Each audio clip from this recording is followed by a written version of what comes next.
I'm Kevin Indig, and this is SEO in 2023.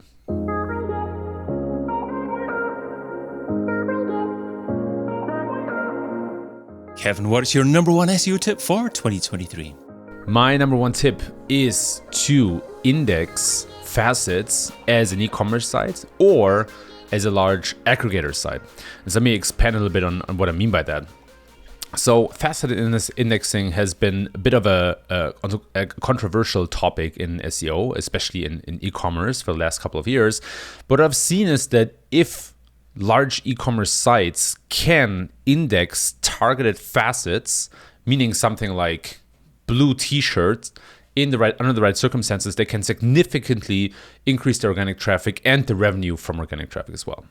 So is there not a danger that these pages could be perceived as thin content or not offering a great deal of additional value?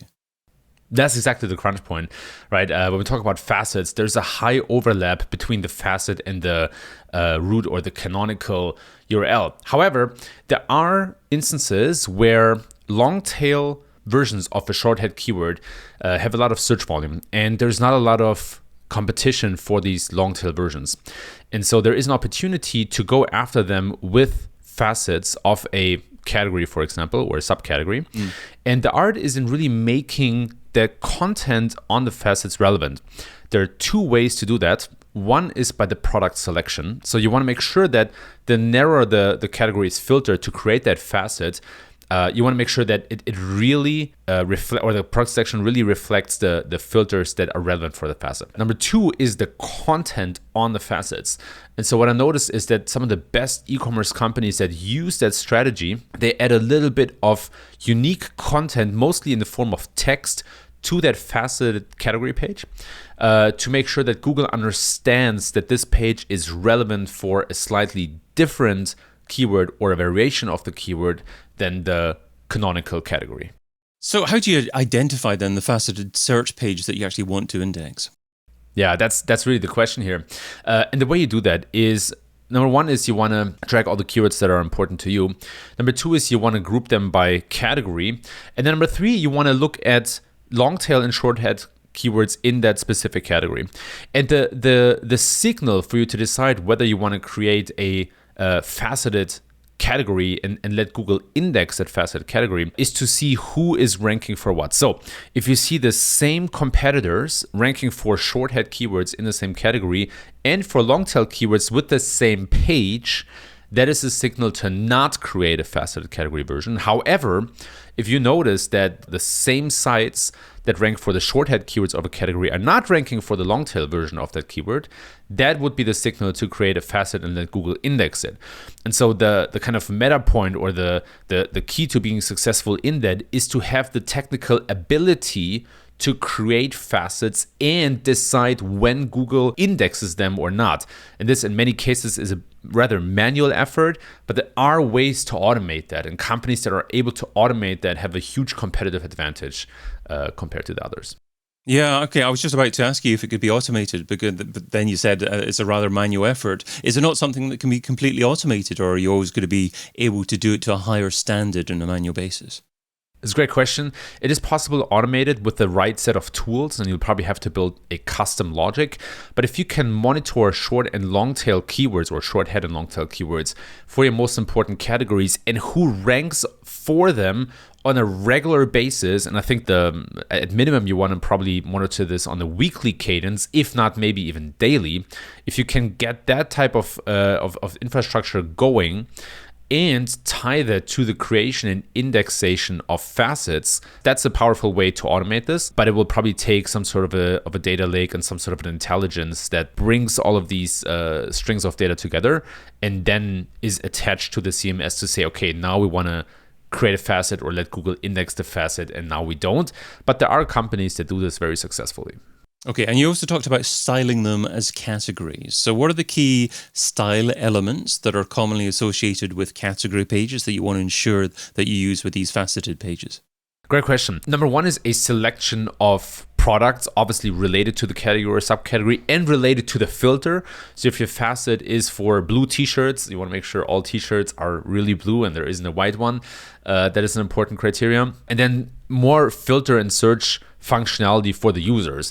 What often happens is that even through facets, users come on this category page and they still browse around or they filter until they have the right product. So you don't just want to make this a kind of landing pages with no more filter options. You really want to make sure it's a category page where users can keep exploring what the right product is for them. And how do you ensure that Google finds them? That is the key question. I would suggest several things. One is internal linking. So ideally, you have some form of internal linking for several facets. It could be something like other users also bought or complementary products to the ones that users are already looking at. And then the second thing are XML sitemaps. Ideally, you create a unique XML sitemap specifically for facets. And then as a third tool, you can play around with HTML sitemaps. A little bit of an old school internal linking trick that still works very well in my mind. And if you can get indexed or open facets into an HTML sitemap rather quickly, that can help Google find these pages that might not be accessible before. Okay, and what's the best practice for content on these pages? Is it all just about good UX, or do you have to have a reasonable amount of relatively unique content in these pages as well? Reality shows that unique text on category pages still helps Google to better understand the relevance of that category. I still deem it necessary, but the question is really what type of content is important and how much content is important. And what I've seen is that for facets, especially because they often go after longer tail keywords, you don't need as much content, but a couple of sentences might be helpful. And I would usually suggest that, especially in the case of e-commerce, to make it very buyer guide focused and really home in on what additional information can you provide to users that helps them make a better choice. One example could be about the material of the product and how there are differences, for example, especially in the case of clothing, but also in the case of makeup, for example, or cosmetics. You can provide a bit of context around what types of skin resonate best with this product, right? So there are all sorts of ways you can provide information that's helpful, and that doesn't always have to end in a wall of text. It can sometimes also just be one very elegant paragraph that gets users just the right amount of information to make the right choice. You talked about ending in a wall of text. Is it completely satisfactory to have the text underneath the items that you're selling on the page, or is it better, more effective for search engines to have the text above them? Yeah, it's a great question. I'm not sure if the verdict is out on that one. I've worked at or with previous companies where it was fine to have the text at the bottom of the page, but I find that it more and more users are used to scroll and to explore a page.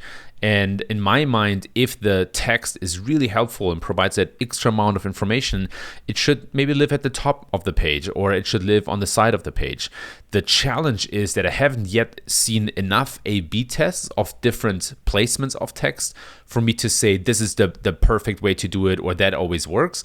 Reality is different placements work, but in my mind, if the text, there's also versions where you have a little bit of text at the top and then a bit more at the bottom, and you allow users to click a button that leads them to the bottom of the page, right? So I think we can be more creative with that, and I'm still like waiting for kind of the body of research that tells me that one version is better than the other.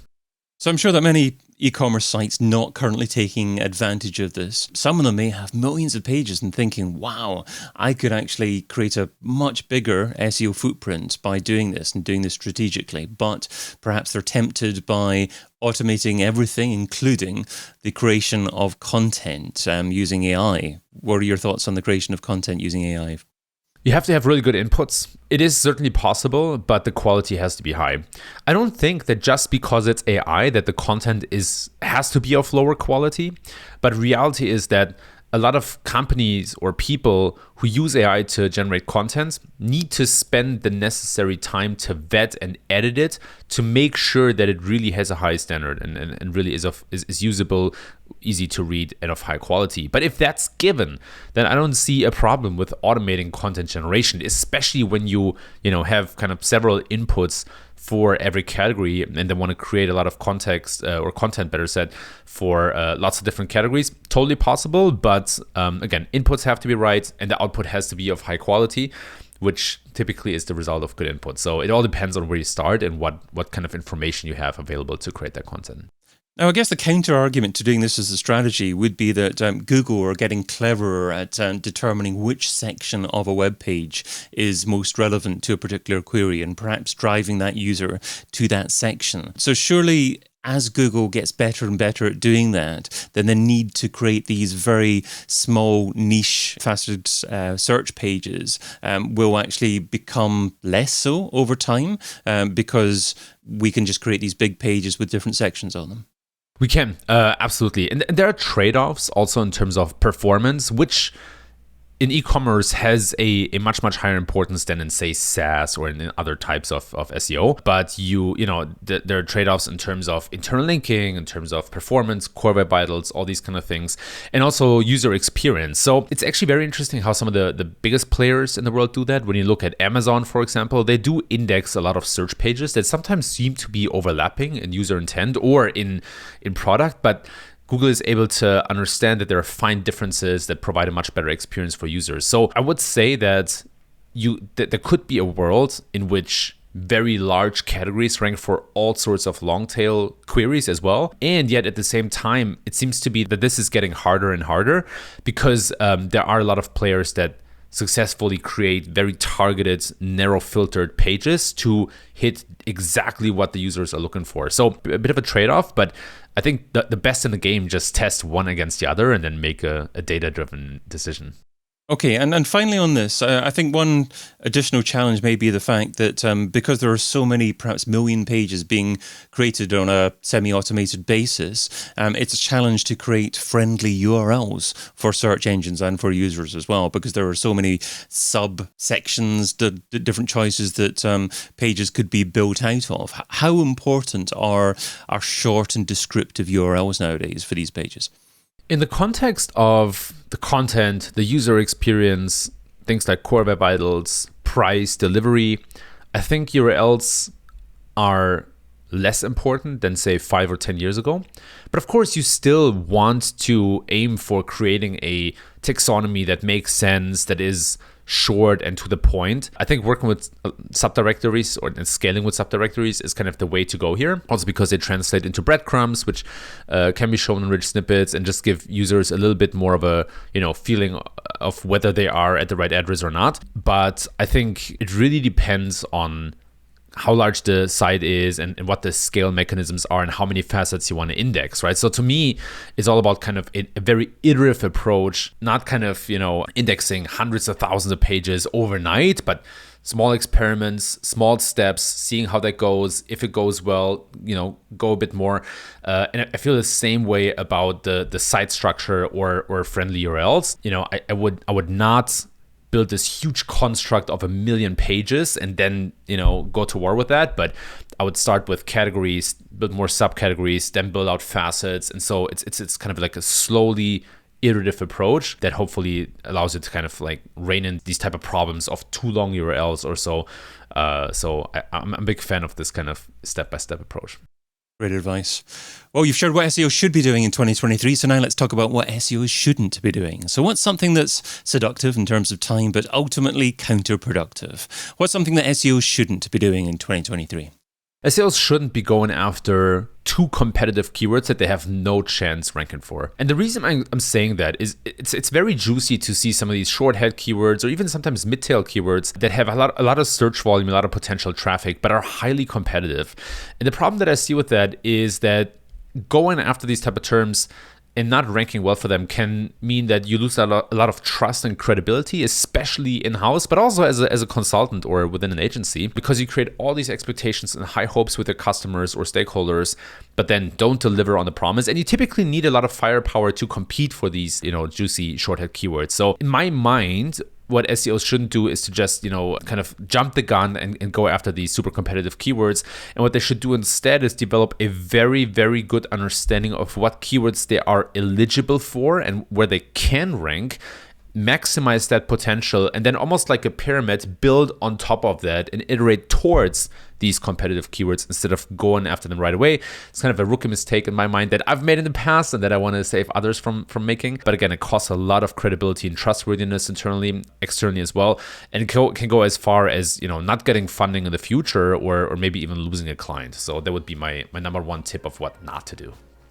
Well, that might have worked if it was SEO in 2003, but we're talking about SEO in 2023, so absolutely spot on. Kevin Indig is a growth advisor and former director of SEO at Shopify, and you can find him over at kevin-indig.com. Kevin, thanks so much for being part of SEO in 2023. Thanks for having me, David. As always, a pleasure. Get your copy of SEO in 2023, the book, over at SEOin2023.com.